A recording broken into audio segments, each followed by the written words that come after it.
ওরা এবার নাকি বলছিল আমাকে এমএলএ বিকাশ দত্ত সাহেব গরম পানিতে ডুবাবে, তাই বলছিল। ও মা গো সর্বনাশ, তুই বড় একটা পাগলা চোদা ছেলিবে। কেন কেন মারাছিস বালচোদা? বউ তো হাজার হাজার লোকের পালিয়ে গেছে, তোর মতো কেউ ওইভাবে তোকে পাগলা চোদা হয়নি। শালা খেপা চোদা, বই লেগে বাড়ি হারালি, ঘর হারালি, নিজে কষ্ট পেলি, কি লাভ হইবে? তুমি তো আগে দোষ করলা, তুমি যদি আমার বউকে নালি আসো তাহলে আজকে এরকম হতো না। ঠিকই বলছে, বুঝলি ফুটো, কারো সংসার ভাঙা আমার পুরা ভাগ্য মারে। ও মায়া আমার, আমি মাদারের সুখ পেলাম না মারে। মায়া আমার, যতই আমি ভাবি ভাতারের কাছে সুখ পাবো, মা গো ভাতার আমায় ততই দুঃখের সাগরে ভাসিয়ে দেয় গো। মায়া আমার, আমার ইচ্ছা করছে বাড়ি ঘর ছেড়ে দিয়ে যেই দিকে আমার দু চোখ যাবে সেই দিকে আমি চলে যাই। আমার আর এই যন্ত্রণা ভালো লাগছে না মা। আমার ভালো লাগছে বল। নারকেল বেগম বলো, ভাতার খাতা কুকুর বেটা বলো। ই কি রে মারাজিস খাতা কুকুর বেটা? তোর মাথায় কেন শুকনো বাজ করান করে পড়ে না হারে? এত মানুষের ছাগল ভরা হাঁস মুরগি মরছি, তোর কেন মরণ হয় না? তুই কেন উড়ি ফুড়ি উঠছিলে পয়মালে দিতে পারিস না? ও খাতা কুকুর বেটা, মারবো নারকেল বেগম। অনেক মার মেরেছিস, এবার গায়ে হাত দিয়ে দেখছিস? তোর হাত দুটোকে পেছন দিয়ে তুই মুজে তোর পকেটে বই দেব। তুই অত ঢ্যাম না চুদি মাগি কেন লো? তুই বাতা ঢ্যামনা চুদা বই তো বাপ কেন রে খাতা কুকুর বেটা? ছেলেটাকে শাসন করতে পারলি না? ঠিকই বলতে আব্বা, আমা ভাইয়ের লাগি আমাকে এমএলএ সাহেব ধরে লাগি মারছিল। তোরা আর কি জানবি বল? যত দোষ যত হারামি বৈদ্যগিরি করেছে সব তোর মা। মান মুখে ছুড়া আমার।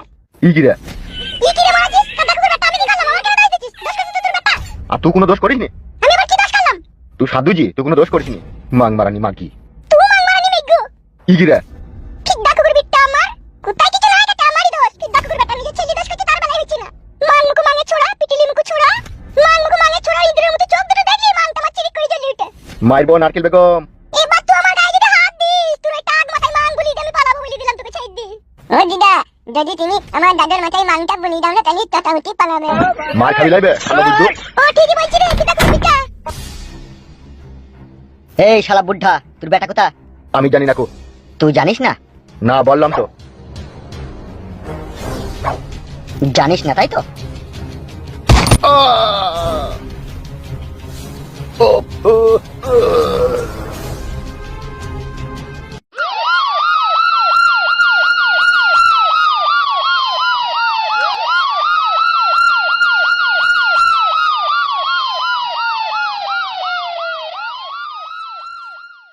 বাহারটা একটু সোজা করেন।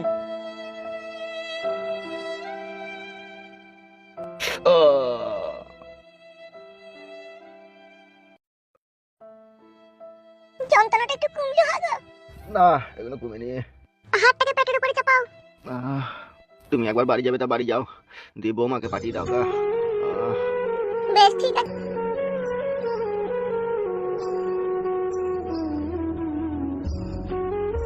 ছদিন আমাকে টাঙিয়ে রেখে দিল, আমরা শুধু মুড়ি আর পানি দিয়ে আমাকে খেতে। ব্যাপারটা বুঝতে পারছিস কালো কুকুর? খানকি ছেলে এমএলএ বিকাশ দত্ত কত টর্চার করেছে তাইলে? তোমরা না বাঁচাইলি তো আবার আমাকে ধরে গেছিল ওরা। এবার নাকি বলছিল আমাকে এমএলএ বিকাশ দত্ত সাহেব গরম পানিতে ডুবাবে, তাই বলছিল। ও মা গো সর্বনাশ, তুই বড় একটা পাগলা চোদা ছেলিবে। কেন কেন মারাছিস বালচোদা? বউ তো হাজার হাজার লোকের পালিয়ে গেছে, তোর মতো কেউ ওইভাবে তোকে পাগলা চোদা হয়নি। শালা খেপা চোদা, বই লেগে বাড়ি হারালি, ঘর হারালি, নিজে কষ্ট পেলি, কি লাভ হইবে? তুমি তো আগে দোষ করলা, তুমি যদি আমার বউকে নালি আসো তাহলে আজকে এরকম হতো না। ঠিকই বলছে, বুঝলি ফুটো, কারো সংসার ভাঙা যে কত কষ্টদায়ক জিনিস তা এখন আমরা বুঝতে পারছি। আমি কি জানি ভাই যে এরকম হয়ে যাবে? আমি ভেবে লিয়েছি আমি আর বউ পাবো না, আমি আর বউ লুবো না, এবার আমি বাড়ি পালাবো ভাই। কত আর আমি আর কষ্ট সহ্য করবো? কষ্ট সহ্য করতে করতে বুকের ভিতরটা আমার পচে গেল, জীবনটা মারা পুরো আলতু ফালতু হয়ে গেল, কোনো ঠিক ঠিকানা পেলাম না জীবনটার। শোনো ভাই ফুটো, তুমি আমার অনেক উপকার করেছো, আর করতে হবে না, এবার আমি বাড়ি পালাচ্ছি। হ্যাঁ ভাই, যে যা করেছে তার আল্লাহ বিচার করবে, আমি চললাম ভাই। দাঁড়া ভাই দাঁড়া দাঁড়া, যাবি তো দাঁড়া। আমি তোর এই জীবনটা আমার এই নিজের হাতে করে শেষ করে দিয়েছি, তোর দুঃখটা আমার কলজে ফেটে গেছে রে ভাই ফালতু। তবে তো মন খারাপ করিস না, চিন্তা করি না, বুঝলি তো? আমি কথা দিচ্ছি তোকে, আমার জন্য তোর জীবনে এত কষ্ট এসেছে, আমি তোর জীবনে সব সুখ ফিরিয়ে এনে দেবো, যেমন করি হোক। আমি এমএলএ বিকাশ দত্তর কাছ থেকে তোর বউকে ছাড়িয়ে এনে তোর হাতে তুলে দেবো। সেটা আর সম্ভব নয় ভাই, এমএলএ সাহেব আমাকে পেলিয়ে এবার মেরে ফেলবে, আমি পালাবো ভাই বাড়ি। ফালতু, আমাদের বুকের ভিতরে প্রতিশোধের আগুন জ্বলছে এমএলএ বিকাশ দত্ত সাহেবকে মার্ডার করার জন্য। তাই সেই জন্যই বলছি, অনেক কষ্ট হয়তো সহ্য করলি, আর একটা মাস কষ্ট সহ্য কর, ঠিক আছে? তোর বউকে যেমন করি হোক তোর হাতে তুলে দেবো। আর একটা কথা শুন ভাই ফালতু, বললো তুই আজ থেকে আমাদের সাথে থাকবি, ঠিক আছে? এমএলএ সাহেব খানকি ছেলে সুইরে বাচ্চাকে মারার প্ল্যান করে ফেলেছি, ঠিক আছে? এক মাসের মধ্যে ওকে মেরে ফেলবো, সত্যি করে ভাই। হ্যাঁ, তুই কোনো টেনশন নিবি না। বেশ ঠিক আছে। কালো কুকুর বল। তুই বাড়ি গিয়ে দেখ তোর বউ এসে নাকি, ঠিক আছে? আর আমি এই ফাঁকে একবার বাড়ি থেকে ঘুরে আসি, বুঝলি তো? বেশ ঠিক আছে। আর ফালতু ফালতু কি করবে? ফালতু এখানে বসে থাকুক, আমরা চলে আসবো তো। ফালতু তুমি এখানে বসে থাকো, ঠিক আছে? আমরা 1 ঘন্টার মধ্যে ঘুরে আসবো। হ্যাঁ বেশ, ঠিক আছে, যাও। আয় চলে আয়। ঠিক আছে চ।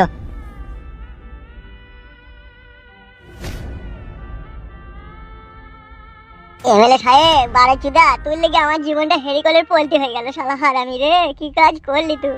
মান মারানির ভাই, অপমরণে মরবি তুই, সুরের বাচ্চা।